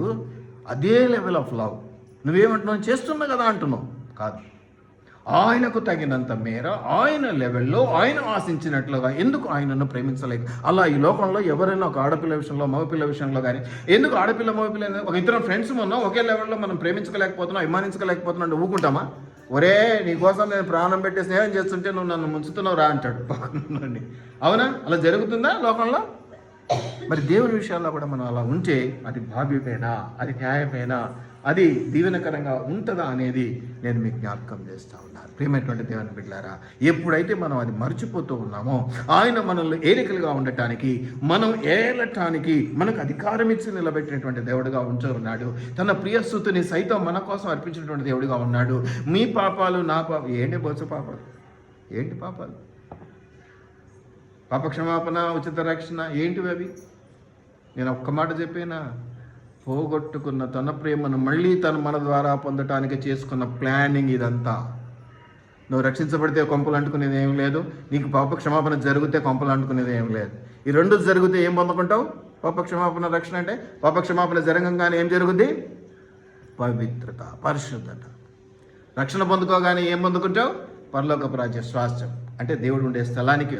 దేవుడు పరిశుద్ధుడు కనుక ఆయన నిన్ను పరిశుద్ధుడిగా చేసి తనతో ఉంచుకోవడానికి ఈ ప్రణాళికలో భాగం. అంతే తప్ప పాపం నుంచి రక్షణ, పాపం నుంచి విడుదల, పాప క్షమాపణ, వీటన్నిటికీ లోతైన మూలం రహస్యం ఏంటయా అంటే ఆయన పరిశుద్ధుడు కనుక. హృదయ శుద్ధి కలవారు ధన్యులు వారు దేవుని చూస్తారు. హృదయం శుద్ధిగా ఉంటేనే దేవుని చూడగలిగితే హృదయము, శరీరము, ఆత్మ, ప్రాణం అన్ని శుద్ధీకరించబడితే ఆయనతో కలిసి సహవాసం చేస్తాం. ఆదాము మొదట్లో అంత శుద్ధి కలిగిన వాడు కాబట్టి ఏదైనా తోటలో చెట్టాపట్టాలు వేసుకొని దేవునితో తిరగలిగాడు. ఇటువంటి స్థితి ఇంకొకరికి కూడా ఉంది. ఎవరికి తెలుసా? హనోకు. దేవునితో కలిసి నడిచినటువంటి వాడు. మహా గొప్ప భాగ్యం.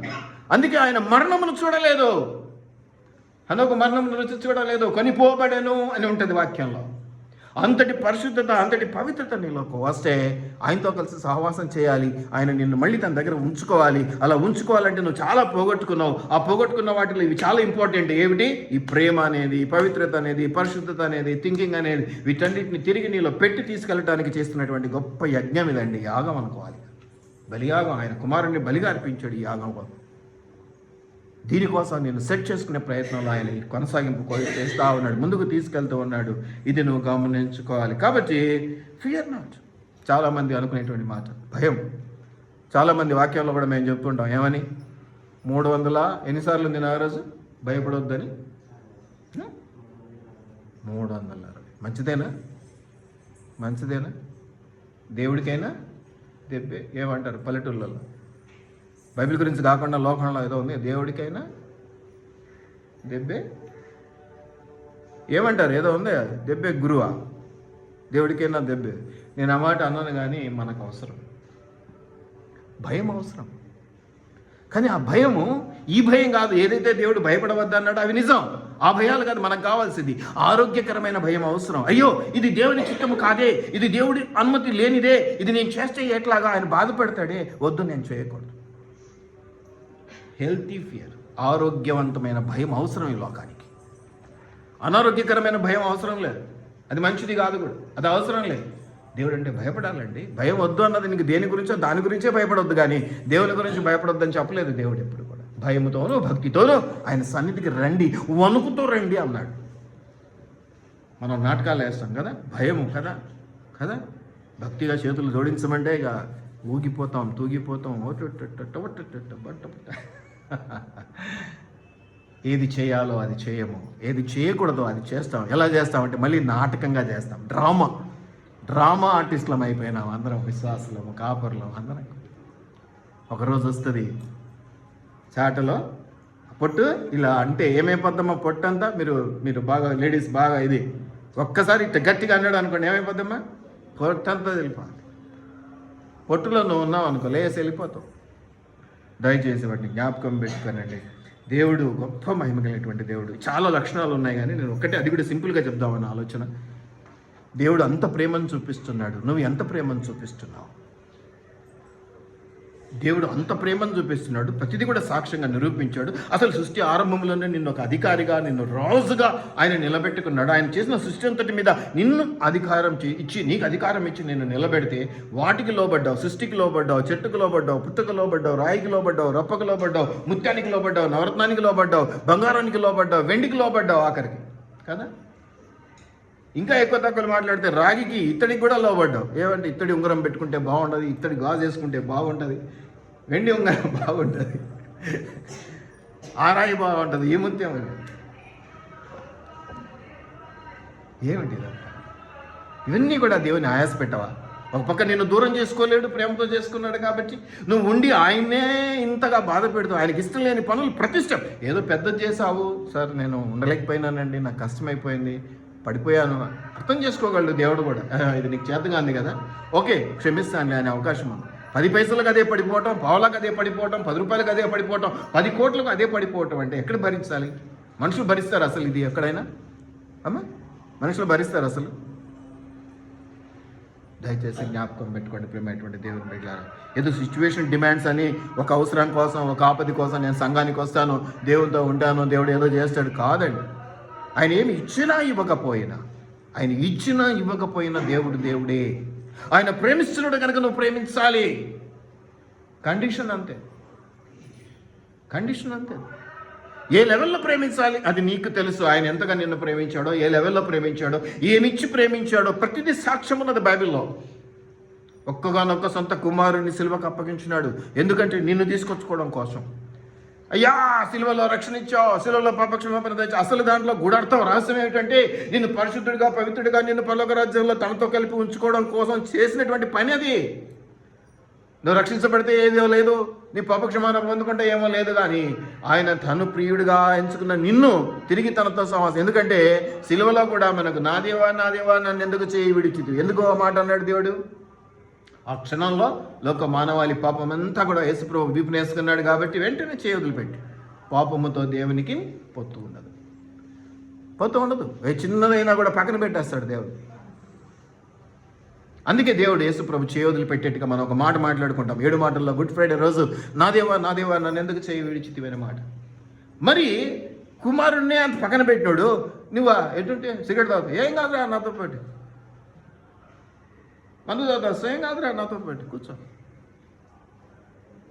నువ్వు మానేసిరా, నన్ను వచ్చి మానుకో, దేవుని సన్నిధిలో బలపడు, దేవుని కృపలో, దేవుని ప్రేమలో స్థిరపడు. ఇది ఆయన ఉద్దేశమైనది. నిన్ను తనతో పాటు ఉంచుకోవటానికి, తను ఎంతగా ప్రేమించాడో అంత ప్రేమను నీ నుంచి తిరిగి పొందటానికి ఆయన ఎంత అవస్థలు పడుతున్నాడు అంటే అది నిజంగా దేవుని అర్థం చేసుకున్నటువంటి తెలిసిపోతుంది. ఏ పాటి వారం మనం? మట్టి వంటి వారం, పురుగు వంటి వారం. అమ్మా నిన్ను ప్రేమిస్తున్నాను, అయ్యా నిన్ను ప్రేమిస్తున్నాను అంటే నీకు అంత గీరా ఏమని, నా అంత బ్యూటీ ఎవరు లేరు, నా అంత హ్యాండ్సమ్ ఇంకొకడు లేడు, ఇలా చెప్పుకొని తిరుగుతున్నావు నువ్వు దేవుని దగ్గర కూడా. మనుషుల దగ్గర ఏదో చెప్పుకున్నావు, నేను చాలా అందగాని కాబట్టి నా ఇంట 10 మంది అమ్మాయిలు పడుతున్నారు, నేను చాలా అందగత్తెను డబ్బులు దాన్ని కాబట్టి నా ఇంట్లో 20 మంది పడుతున్నారు అని చెప్పుకొని తిరుగుతున్నావేమో. కానీ దేవుడు నువ్వు ఏమీ లేకుండా నీ ఎంట పడితే పిచ్చోని చేసి తిప్పుకుంటున్నావు. ఈ మాట నేను అంటాను, ఎందుకంటే నేను చూస్తున్నాను కాబట్టి. పిచ్చోని చేసి తిప్పుకుంటున్నావు. నేను ఒకటి లేడీస్ గురించి చెప్పట్లేదు, అందరి గురించి చెప్తున్నాను. మానవాళి అందరం కూడా ఆయన ప్రేమను పిచ్చితనంగా చూసి తిప్పుకొని సంతోషపడుతూ ఉన్నాం. ఆయన మన ప్రేమను పొందుకోవడానికి ఉద్యోగం అంటే ఇస్తున్నాడు, పిల్లలు లేరు పిల్లలు అంటే ఇస్తున్నాడు, ఇల్లు లేదు ఇల్లు అంటే ఇస్తున్నాడు. ఎందుకు ఇస్తున్నాడు? నువ్వు సుఖంగా ఉంటే, సంతోషంగా ఉంటే తనను జ్ఞాపకం చేసుకుంటూ తనను ప్రేమిస్తావని. కష్టాలు కన్నీళ్ళు ఉంటే ఒక తిట్టుకుంటూ ఉంటావు. అందుకే దావీదు ఏమంటాడు, తగినంతనైనా పూర్తి ఆకలితో అడుమతిస్తే నేను తెచ్చుకుంటానేమో, నువ్వు ఎక్కువ ఇస్తే తిని ముద్ద నిద్రపోతానేమో, నీకు దూరం అవుతానేమో, నాకు తగినంత ఇస్తాలని. నువ్వు ఎప్పుడన్నా తగినంత అన్నావా? గొంతెమ్మ కోరిక లిస్టు పెడతానే ఉంటావు. ఇది అయిపోతే ఇంకోటి, ఇది అయిపోతే ఇంకోటి. ఎక్కడండి? నువ్వు ఆయన ఎంత లెవెల్లో ప్రేమించాలో అంత లెవెల్లో ప్రేమించు.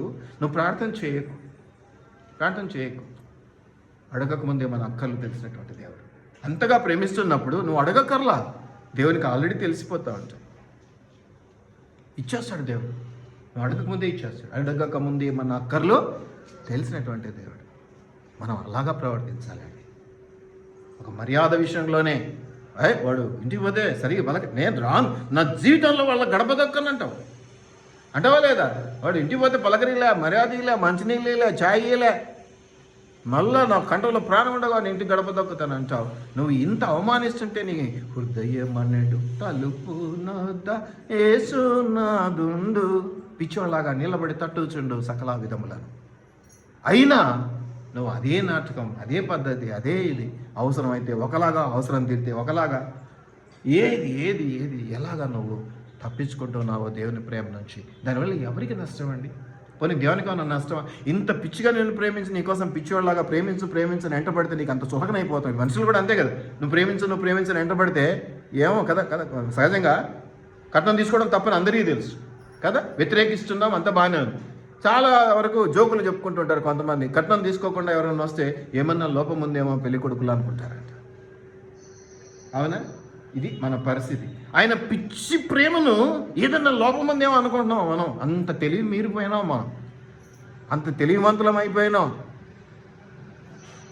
నేను హక్కును చేర్చుకున్నాడు, నువ్వు కావాలంటున్నాడు, నువ్వు విధేయతతో నా దగ్గరికి రా అంటున్నాడు. అంతే. ఆయన చెప్పేది ఏం లేదు. ఆయన ఎలాగ వస్తే ఎలా శుద్ధి చేసుకోవాలో, ఆయన లెవెల్కి మళ్ళీ తీసుకెళ్ళి ఎలా కూర్చోబెట్టుకోవాలో ఆయనకు తెలుసు. నిన్ను ఎలా పరిశుద్ధపరచుకోవాలో ఆయనకు తెలుసు. చాలామంది ఏమంటారంటే గుడ్డు ముందా పెట్ట ముందా అన్నట్టుగా తాగుడు అలవాటు ఉందండి, మానేసినాక వస్తా చర్చికి. అరే నువ్వు రారాబోయ్ అని మానిపించుకునే బాధ్యత ఆయన తీసుకుంటాడు. ఆయన తీసుకుంటాడు బాధ్యతలన్నీ. ఇంతకాలం నువ్వు చూసుకున్నావు, నీకేం చదవలేదు కదా, ఇప్పుడు ఆయన చేతిలో పెట్టు, ఆయన చూసుకుంటాడు. ఏది మానిపించాలో, ఏది వద్దో, ఏది ఎలా ఉంచుకోవాలో ఆయన చిత్తానికి వదిలే. అది మంచి అయినా చెడైనా దేవునికి వదిలే. ప్రేమించటంలో లోటు, ప్రేమించటంలో లోపం. శుక్లం వచ్చింది అంతే, కళ్ళు పోలే. పూర్తిగా కళ్ళు పోతే అది వేరే పరిస్థితి, కానీ శుక్లం వచ్చింది. ఏం చేద్దాం? శుక్లం వచ్చింది కాబట్టి కళ్ళు సరిగా కనపడడం లేదు కాబట్టి పొడుచుకుందాం, లేదా కళ్ళు వీకేసుకుందాం. చక్కగా 10,000 20,000 పెట్టి ఆపరేషన్ చేయించుకుంటే ఎంత బాగా కనిపిస్తుంది అమ్మా. గోర్లు ఎక్కువ పెరుగుతున్నాయని అలాంటి తెలివైనడైతే గోక్కోడానికి పనికి వస్తాయి అనుకుంటాడు. కొంతమంది కట్ చేసుకుంటే ఏళ్ళు కట్ చేసుకుంటుంటారు. అదే నా తెలివితనం అంటే. ఇప్పుడు తెలివిమంతులైనటువంటి, వివేకవంతులైనటువంటి మానవాళి ఇదే చేస్తున్నారు. తెలివి తక్కువ నేను అంటంలా, అమ్మో భయంకరమైన తెలివి కదా. ఈవెన్ మనం అనేక మందిని చూస్తూ ఉంటాం. మంచిగా ఐ లవ్ యూ చెప్పాలంటే కూడా ఏంటట, మంచి డబ్బున్నోడా కాదా, డబ్బున్నదా కాదా, చదువుకున్నదా కాదా, ఉద్యోగం ఇవన్నీ చూసుకొని చెప్పాలంట. మరి అవి ఫీలింగ్స్ కదా. ఐ లవ్ యూ అనేది ఫీలింగ్ ఇవన్నీ చూసుకొని బయటకు వస్తే అది ఎట్లా ఫీలింగ్ అవుతుంది? దేవుడు కూడా అదే కోరుకుంటూ ఉన్నాడు. ఏదో చూసుకొని ఏదో ఇస్తాడు, ఉద్యోగం ఇస్తాడు అంటే వస్తారు, పిల్లల్ని ఇస్తాడు అంటే వస్తారు, ఇంకేదో వ్యాపారం అంటే వస్తారు, ఇంకేదో అనారోగ్యం అంటే వస్తారు. ఫీలింగ్ లేదా? అవసరం లేనా? ఎప్పుడు అవసరం లేదా? నో ఫీలింగ్సా? అంత రాళ్ళైపోయారా?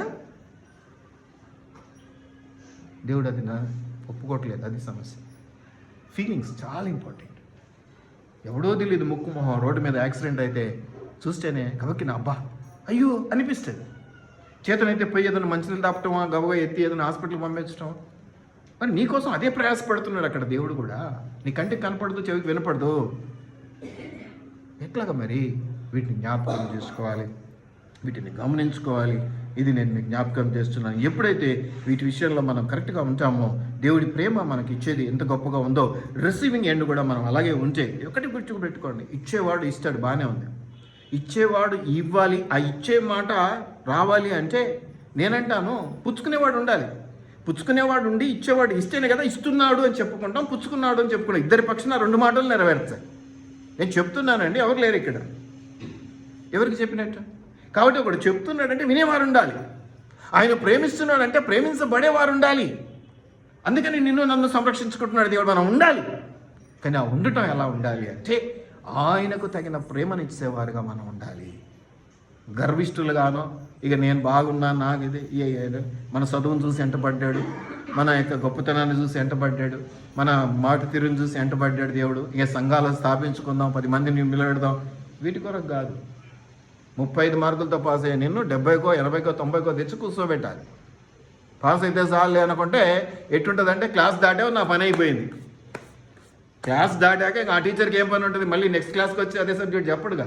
నువ్వు అక్కడ ఆ క్లాస్లో ఉన్నప్పుడే ఆ 35 మార్కుల స్టూడెంట్ని ఎప్పటివరకు తీసుకెళ్ళాలి? ఎంత తోమాలి? ఎంత తోమాలి? అంట్లు తోమినట్టు 70 మార్కులకో 80 మార్కులకో 90. నీ విశ్వాసాన్ని అలాగ చేయటం కాపరి బాధ్యత. అలాగ తర్ఫీదు నీవు ఎందుకోసం తిడతాడు, అవసరమైతే కొడతారు. కొన్ని చోట్ల పాత రోజుల్లో మీకు తెలుసో లేదో కాపర్లు కొట్టేటోళ్ళు కూడా ట్రైనింగ్ దగ్గర ఆడాయిడా కొట్టే పరిస్థితి కూడా ఉన్నది కొన్ని చోట్ల. ఈరోజు ఒక మాట అంటే పడలేని స్థితి. ఎందుకంటే నీ విశ్వాసం పలుచుగా ఉంది. నీకు దేవుని అవసరం తప్ప నిన్ను దేవుడు ఎలాగ ప్రేమించదలుచుకున్నాడో అలాగ ఉండే ప్రయత్నం నువ్వు ఇసుమంతైనా చేయట్లేదు. ఒకవేళ నిన్ను ఎవరైనా ఒక కాపరి ఆ మాత్రం ప్రేమించలేవా, ఇంతగా నిన్ను ఆయన ప్రేమిస్తూ ఉన్నప్పుడు అని అంటే నువ్వెవడు మధ్యలో చెప్పడానికి అనే పరిస్థితి అయిపోయింది. కాబట్టి నష్టానికి కష్టానికి కన్నీళ్లకు మధ్యవర్తులుగా కాపర్లు నిలబడలేని స్థితి. అంతకుముందు గ్యారెంటీ ఎందుకు జరగదు, ఎందుకు కాదు, ఎందుకు ఇవ్వడు అనగలిగినటువంటి స్థితి నుంచి సరే చూద్దామండి ప్రార్థన చేద్దామనే స్థితి. ఇలా కాపర్లు తయారు కావడానికి కారణం ఎవరు తెలుసా? విశ్వాసం. కాపర్ల పౌరుషం చచ్చిపోవటానికి, రోషము చచ్చిపోవటానికి కారకులు ఎవరో తెలుసా? విశ్వాసం. ఈ విశ్వాసాలు మళ్ళీ వాళ్ళు ఏం చేయట్లా, వాళ్ళు దశభాగాలు ఇస్తున్నారు, చర్చకు అంతా బాగుంది. కానీ ఎక్కడైతే 35 మార్కుల నుంచి పెరగాలో అక్కడ పెరగట్లా. ఎక్కడైతే దేవుడు ఆశించిన మేర నన్ను ఈ లెవెల్కి నువ్వు ప్రేమించాలి, నిన్ను ఈ లెవెల్లో నేను ప్రేమిస్తున్నాను అన్నప్పుడు అసలు ఆ ప్రేమ అన్న మాటే తప్పన్నట్టుగా, అది దోషం అన్నట్టుగా చూస్తూ పక్కన పెట్టేది. ఏదో అవసరాలు తీర్చేటువంటి వాడవు, పుట్టించుకున్నావు ఎందుకు అంటారు. కొంతమంది పిల్లలు ఏదైనా అడిగేటప్పుడు కొట్లాడేటప్పుడు అంటారు, మరి ఎందుకన్నావు, పుట్టించుకున్నావుగా ఈ అంటారు. అట్లాగా నువ్వు కూడా దేవుని అంటూ ఉన్నావు. అది ఎంతో బాధాకరమని ఒక కాపరిగా నేను, దేవుడు కూడా అదే బాధతో ఉంటాడేమని నేను అనుకుంటూ ఉన్నాను. ఇది జ్ఞాపకం చేసుకుందాం.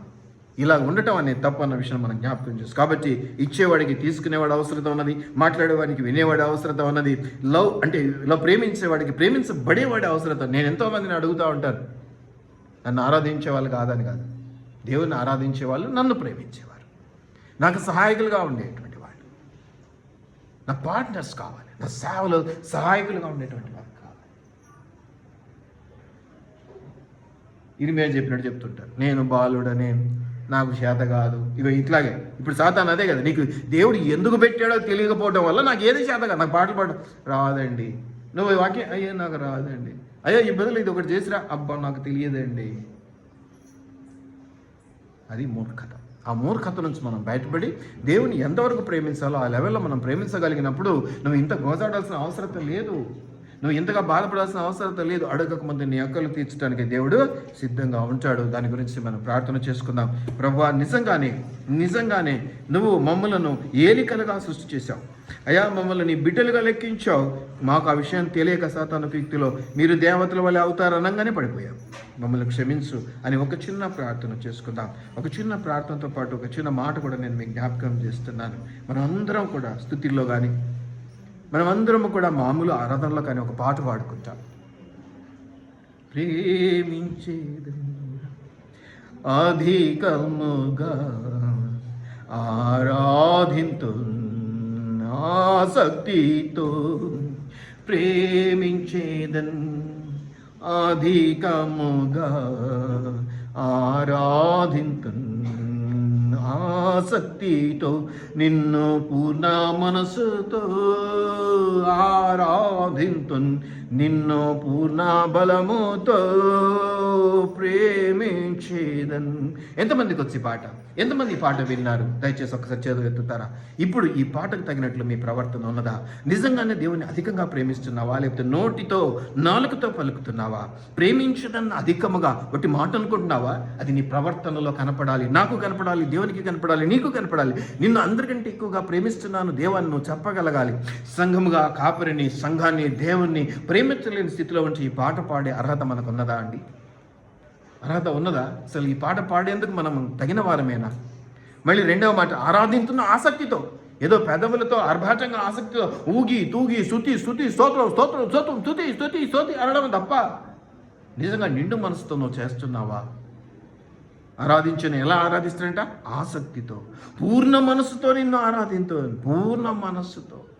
ఏ విషయంలో కూడా నేను పక్కకు తొలగదంటవా, నా మనసును పూర్తిగా నీకే అప్పగిస్తున్నానని చెప్పినట్టుగా మనం దేవుని ప్రేమించగలుగుతున్నాము. అది చేయలేనప్పుడు ఈ పాట ఎందుకు పాడుతున్నామండి? మనం ఎందుకు పాడుతున్నాం? పెదవులతో పాడుతున్నాం.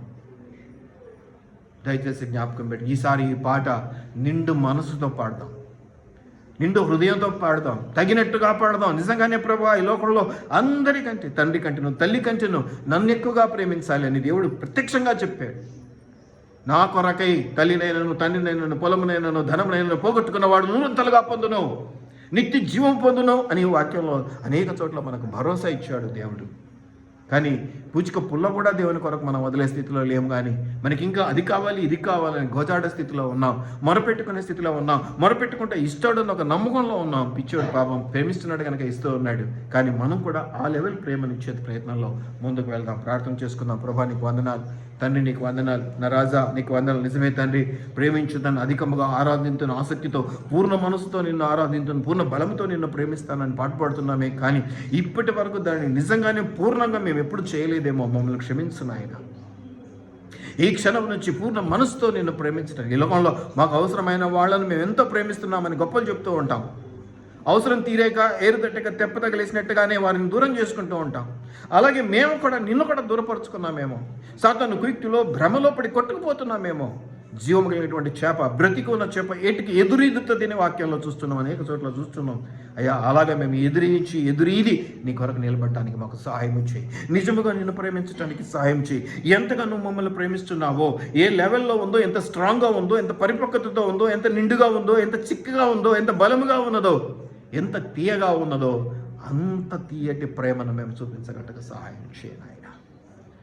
అయ్యా కృపదాయ చేయమని నిజడైన యేసు నామంలో అడిగి వేడుకొని ప్రార్థిస్తూ ఉన్నాం మా పరలోకపు తండ్రి. ఆమేన్.